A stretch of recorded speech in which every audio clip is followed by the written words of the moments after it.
Before the meeting, I suddenly realized I had forgotten to bring the documents.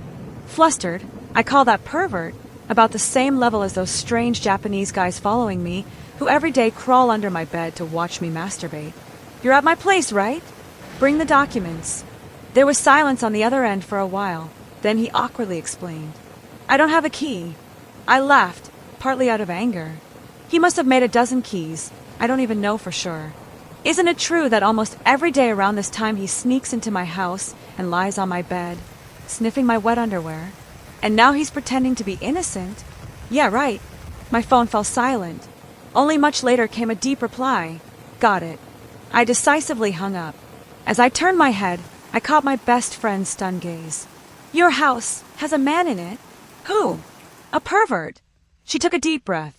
You've seen him from afar before. Pretty handsome. High nose. Instantly shows his taste. Oh, handsome is fine. We just made it in time to punch in. A little later, my best friend snapped back to reality and dragged me straight into the tea room. Wait, someone's watching you and even sneaks into your house to watch you masturbate? That's a real pervert. Handsome or not, did you call the police? Did he do anything to you? I shook my head, glanced at the instant coffee packet in my hand, and sneered. Life's cheap. At most, he just glimpsed me, and that's one less miserable shift I have to do. My best friend pursed her lips, the corners twitching, her expression as if deeply empathizing. Lucky, too. What if he's not after your stuff, but your body? I imagined it for a moment and hesitated slightly.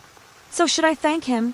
After all, I've been working overtime all month, like Nico being sold into slavery. Living through it is one thing, dying through it is another. Might as well enjoy one round. I drained my cup of coffee and glanced at the clock. From home to the office by train takes half an hour, and it's only 10 minutes past the hour. Plenty of time for a quick nap at my desk. But before I could move, my phone suddenly lit up with a message from the pervert who's been following me. Coming down, I'm at your secret base. My eyes immediately widened at the next line. The secret base meant the back entrance of a convenience store beneath my office, a place I usually pretend to go for coffee to escape work and complain to the boss while resting. How the hell did this lunatic even know? Did he follow me while I was working too? I gripped my phone tightly and went down. Near the back of the convenience store, I saw a figure in black. Tall, long-legged, wearing a baseball cap that hid his face. I was both annoyed and amused. Arms crossed as I sized him up. Brave, huh? Not afraid, I'm waiting to call the police. Hearing my voice, he lowered his head, timidly handing over the bag of documents. You can call the police if you want, but this seems very important, so I'm giving it to you first. Also, you haven't had breakfast yet. So here are some buns from your usual shop. Eat them while they're still warm. His hoarse voice was quite pleasant, wrists pale, fingers long, trembling slightly. I'm not accepting. Instead, I unexpectedly bent down, leaning under his cap. His high nose, thin lips slightly parted. He stepped back a few steps, eyelashes fluttering. Why are you trembling? As if I'm the one who's the pervert here. I snatched the documents and noticed sweat along the bridge of his nose. You ran here? No, you drove. Drove here. I sized him up from head to toe, increasingly puzzled. Nice car, decent face, but acting like a pervert. Seeing me silent, he panicked a little. When did you notice me? About which incident? Sneaking into my house, lying on my bed when I wasn't home, or secretly sniffing my dirty clothes? I stepped closer, suddenly tugged his hoodie strings, and leaned in to sniff. His body had a distinct smell. I always noticed it when I came home, so I knew he sneaked in again. Sorry. His ears turned bright red. Clearly taller than me by a head, yet standing there like a misbehaving schoolboy. All right, not every wrongdoing is illegal. I'll let it slide today. You did your part. I won't call the police. I waved my hand and turned to leave, but he grabbed my wrist. So, I can still come to your house. Wait, what's this? Pushing further now. Annoyed, I waved my hand and turned away. Remember to fold the blanket. Carrying the breakfast bag back to the office, I immediately saw my best friend's shocked expression. He even bought you breakfast? And you dare to eat it? Not afraid it's poisoned? I'm about to ship you 2 off right now. I stared at the bag for a while, finally picked up a bun and put it in my mouth. Don't worry, he wouldn't do that. Actually, I had realized I was being followed 6 months ago. From home to the office, that silhouette kept appearing so many times it was impossible not to notice, especially with those endlessly long legs. You just couldn't hide in a crowd. At first, I tried to pretend not to see, but then I realized the plant pot in front of my door had been touched, the very spot where I hide my keys, and on top of that, my phone started getting harassing texts. Baby, you look stunning today. Going on a date. Baby, still awake. Insomnia. I lost it. Stormed downstairs, but found no one. The pressure of endless overtime, plus the exhaustion of fighting alone in a strange city, made me snap. I hit call on that number. Brother, you planning to kill me? I've left my door open for you 2 nights now. Just come and get it over with. On the other end was silence for a long time. For the first time, I heard his voice, deep, low, unexpectedly pleasant. No, I don't want to hurt you. I gave a cold laugh. So what? You plan to kidnap me? Lock me up. He suddenly panicked, fumbling for words. No, don't be angry. Go home. It's cold outside. I froze for a few seconds, beginning to wonder if I'd called the wrong number. Wait, weren't you the one spamming me with all those baby texts? Now you're soft as a wet noodle. Admit it. You're just talking trash for fun, aren't you? What? Was I born to be stalked by creeps? He stayed silent while I ranted, then quietly said, I'm sorry. I just really like you. The sudden confession hit me like a punch. I hung up without another word. Pretend to be a good boy, but bully the meek. Huh? Bully the poor, huh? I'll report you. After work tomorrow, I'm definitely going to the police.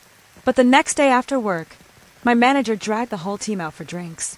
By the time we finished, I was so drunk I could barely walk. Luckily, the bar was close to home. I staggered along, trying to sober up, when I heard footsteps behind me. Near, then far, then near again, not just one person. Instantly sober, I whipped out my phone to call the police. But from behind came a dull, heavy sound. My phone buzzed a new message. It's cold. Go home soon. Baby. I didn't dare turn my head. In the end, I texted back. Someone's following me. A reply came a few seconds later. No, just a beast. I cursed immediately. A big beast still has time to insult a small beast. So in your heart, I'm just the mistress. The small house, huh? And you're the main wife. The big house. Baby, get lost. Keep pestering me and I'll throw you in jail. When I got home, as usual, I looked down. Caught a glimpse of that familiar shadow.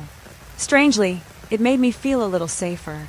Maybe I really am sick, but in this lonely city, having someone watch me every day at least means, if I die, someone will find out.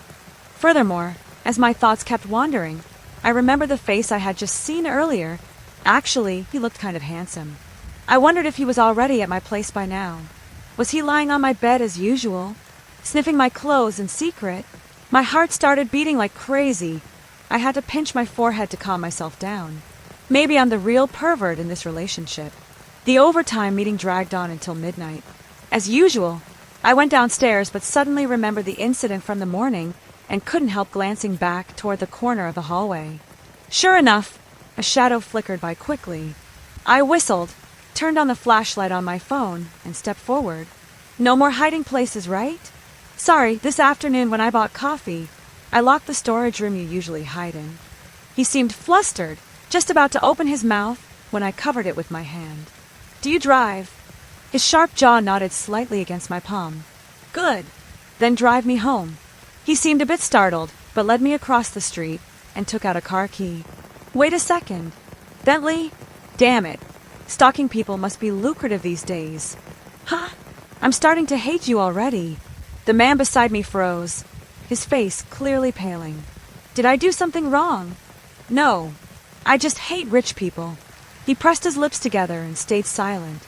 After a while he stammered, I can sell it if you want switch to a 3-wheeler to drive you instead. Forget it. The air fell into silence again, until we reached my building. He timidly tugged at my hand. You said my body had a scent. I took a shower and also washed the bedsheet I touched for you. I frowned before he even finished. You washed my bedsheet? Who gave you permission? I never said you smelled bad. You took away that smell and now I can't sleep. Who told you to be so damn smart? He froze, but his grip on my hand tightened a little. You like my scent? Really? Without my smell you can't sleep. I realized I'd slipped up. I quickly turned, wanting to open the door and get out, but found it locked. His body pressed closer. His fingers slid slowly up along my wrist as if to wrap me entirely in his arms. Don't you dare push your luck. Stay away from me. I raised my leg to give him a warning kick, but he suddenly grabbed my ankle and pulled it up to his waist. Wait, did I just step on something? Hold on. Why's your face getting redder and redder? My heart was pounding. For the first time I actually felt danger surrounding me. His eyes went a little blank, but he looked at me pleadingly, like a puppy. In the next blink, the tip of my nose suddenly went hot. His cheek pressed against it, searing like fire. I clenched my teeth, trying to hold on to what little rationality I had left. If you dare kiss me, you're dead. I'll call the police, quit my job, move away so you'll never find me again. He stopped, silent, like he was about to cry, then buried his face into my shoulder and bit down hard.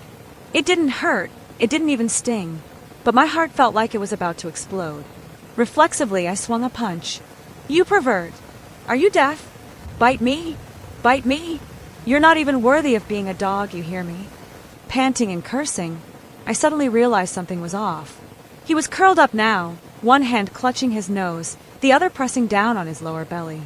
Oh, did I maybe hit you in the wrong place just now? I didn't mean to. Are you okay? Need a hospital? Actually, forget it. Serves you right. I'm not paying your hospital bill. I swallowed hard and tried to pull him up, only to see my hand covered in blood. Oh my God, why are you bleeding from your nose so much? I'm sorry, I must have hit you too hard. Can you still drive? Seeing his hands trembling, clearly unable to control the wheel, I made up my mind, got out of the car, went around to the driver's seat and pulled him out. Come upstairs, I'll treat the wound first. That's what I said, but when we reached the door, I realized I'd left my bag in the car, and the house keys were inside it too. You have a copy of my house key, right? Hand it over for now. I reached into his pants pocket, fumbling around, only to grab something big. Wait, is this what I kicked and it swelled up? The man in my arms shook his head, his voice muffled from his nose. It's not that. It's always been like this. Oh. I gave a thumbs up. You're young and gifted indeed. Once inside, he deftly found the first aid kit and handed it to me to treat his nose. It was just scraped inside. The bridge seemed fine. I've stopped the bleeding. You can go now. But he leaned slightly and pointed outside. Rain was pouring down like a curtain. It's raining. So what? I felt dizzy. Probably mild concussion. It's dangerous with such low visibility. So what? I snapped. His eyes immediately turned timid. Can I sleep in the living room just for tonight? Tomorrow morning I'll cook breakfast and leave right away. I was about to refuse, but then I saw the room had been cleaned spotless. The fridge was full of food. I looked back at him. Hardly a creep anymore. More like a handsome snail prince. Fine. I nodded. You'd sneak in at night anyway. I went to change clothes. When I came out, he was still sitting blankly in the living room, blood still on his shirt. Take it off, I'll wash it. If you wear this out tomorrow, people will think you tried to murder me. As I reached out to pull his shirt off, I suddenly remembered I never asked his name. Calling him pervert all the time was kind of weird. Not that I couldn't, but maybe he enjoyed it. I stripped him down to just a white tank top, faintly showing his abs. My name's Famo. O like the O in Crow, Quaden. Or the O like Boo-hoo-hooda. I burst out laughing at my own joke, tossed his shirt into the washer, and pulled out a men's t-shirt from the drawer. Here, wear this. Might be your size. But suddenly he stood up, eyes red. Whose shirt is this? Why is there a man's shirt in your house? Has another guy been here? I looked at him breathing hard, chest heaving, corners of his mouth twitching. You flexing your muscles at me now? Famo's eyes were redder, like he was about to cry. Why won't you answer? Tell me, whose shirt is this? An angel. Definitely an angel, I thought, seeing a tear roll down, and nodded. Oh, that shirt? I bought it wrong last time. Was too lazy to return it. No one's worn it. He slowly pulled his hand back, stepped back a few paces, stammering. Sorry. I misunderstood. I waved it off and went back to my room. Not long after, I heard the sounds of mopping and drying clothes outside. TSK, hardworking too. When the neighbors finally closed their doors, silence returned. I tossed and turned unable to sleep, and every time I closed my eyes, I saw Fam-OS red eyes. Thinking about it, he's totally my type. Handsome, obedient, does housework, just that one flaw a little perverted. My mind went hazy as I drifted off, then suddenly caught a familiar scent. A cool, woody fragrance. Wait, this smell. I sat up. Sure enough, there was a shadow lying at the foot of my bed, pretending to sleep. Long lashes trembling slightly, hand clutching the corner of my blanket near his nose, the high bridge of his nose casting a faint shadow on his cheek. Kneeling like that doesn't hurt. I sighed and patted his head. Stop pretending to sleep. Let's talk a bit. Famo looked tense, muttering, "You're going to kick me out, aren't you? I should have just knocked you out and held you while you slept." "No, you're supposed to crawl under the bed to sleep. That way I wouldn't notice." "All right, stop. I grabbed his face and shook it back and forth. "Don't talk nonsense in the middle of the night. Let me ask you honestly, have you ever drugged me?" He shook his head. "Never. I wouldn't dare. That stuff wrecks your health. Then tell me honestly, why do you come into my house?" Famo froze a little, looked up at me. Though tense, he was very sincere. "Just to sleep on your bed, smell the clothes you wear, clean the house for you, and sometimes with your pajamas." Okay, stop right there. I coughed to clear my throat. "Since when have you liked me? Why didn't you say it sooner? You're handsome. You must have plenty of girls chasing you, right?" He shook his head, bangs falling down and covering the corner of his eye. "I rarely go out. I don't even know how to pursue a girl. I've liked you for a long time. I just wanted to see you, so I followed you." "I'm sorry." I looked at him for a while, then grabbed the bunny hair clip at the head of the bed and lifted his bangs. "Listen carefully to me. First, I don't like men who are self-pitying and gloomy. You're good-looking. Stand tall and show your face. Second, I don't like men who don't respect women. If you like someone, don't sneak into her house. Stalking, that's really perverted behavior." Famo seemed to half understand, but nodded anyway, revealing a sharply defined face. "So from now on I can't come anymore, right? You hate me now?" "No." I shook my head and went on. "If you want to come next time, knock on the door. I'll welcome you. I accept your confession. If your goal is to be with me, then we can give it a try. You can come over and sleep, but only in the living room. You can do chores, but you have to ask first." His eyes lit up, his whole body trembling with excitement. "So, you've agreed to be with me, right?" "Not completely." I flicked his forehead and stepped on the hand he was about to reach out. "When you've learned how to respect me, then I'll truly agree." He still couldn't stand up, but leaned his head over and rubbed against my leg. "So I can come openly now, right?" "Yes." "Then can I pick you up after work?" "Yes." "Then can I call you baby?" "Yes." "Then can I kiss you?" "Baby, I'm so happy." "Can I kiss you?" His string of baby S made me dizzy. I quickly pushed him away, pressing down on his trembling chest. "Wait a second. This guy's too skilled. I have good reason to suspect he's just trapped me, and I've got solid evidence too." The next morning, I confiscated all of Fam-OS keys to my house, and while at it asked him for more basic information. Freelance work. Family owns a mine, literally. Quiet. Never dated anyone. My best friend screamed in the tea room. "That's it? Just those few pieces of info, and you two are already tangled up like this. We're not really together yet." I corrected myself. It's just trying out dating, and even that feels too rushed. He's a stalker, clearly not right in the head. How could I possibly call that love? No. Of course, normal love is important, but twisted love, that's where it gets truly interesting. I pushed my coffee aside, pulled a steaming hot cup of soy milk from my bag, and smiled in quiet satisfaction. "Think about it," I said. "Someone who can't live without your scent, whose eyes only see you, who picks you up every day, cleans your house willingly, sacrifices everything just for you. Isn't that perfect?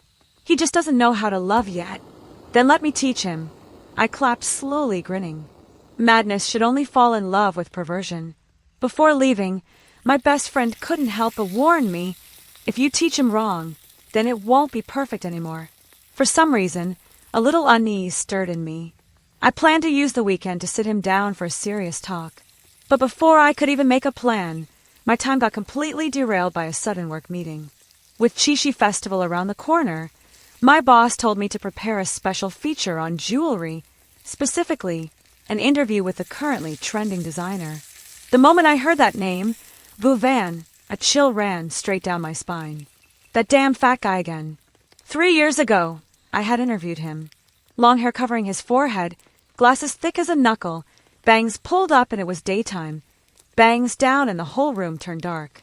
He only spoke exactly 8 words. Yes. Uh-huh. Sorry.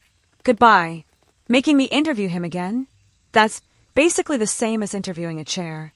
My boss scratched his head awkwardly while I screamed my protest. We're a small company. We invited many designers, but he's the only one who agreed. He's about to head abroad for an exhibition. You'll go with him. Get familiar. Maybe he'll finally open up a little. At first, it was supposed to be assigned to Xiao Zhang, but he said his grandmother had just given birth, so he asked for leave. I had no choice but to pass it on to her. So if I say my grandma is getting remarried, can I take leave too? After my request for leave was rejected, I went to complain to my best friend and conveniently invited her to dinner. Thinking of that person who, just this morning, had obediently texted to ask if he could come clean my house, I immediately texted him back telling him not to pick me up. My best friend glanced at me, leaned in teasingly. What if he's following you again? Wasn't it true before that wherever you went, he'd follow? Then she suddenly frowned. Wait, are you sure your phone isn't being tracked? I lowered my head to look at my phone, and that suspicion suddenly popped up in my own mind too. Hold on, my boyfriend studies mechanics. I'll have him check for you. My best friend waved her hand to call him over. A tall, slim guy walked up, teasing as he came. Oh, isn't this the great strategist? Now you actually need my help. I shot him a glance. Help me this once. Next time you two have a Cold War, I'll take your side. He immediately flashed a sly smile, took my phone and started inspecting it carefully. But his expression grew more and more serious. There were tracking devices, and not just one. He handed me several tiny things like sesame seeds, blinking with green lights. Girl, who have you provoked like this? My best friend's face also changed. She pulled me back. No more joking. Your house is probably bugged too. No way! I remembered how he had said this morning that he'd already cleared out everything that shouldn't be there. He'd said it himself. Even so, a strange uneasiness rose up inside me. My best friend still hadn't picked up her documents.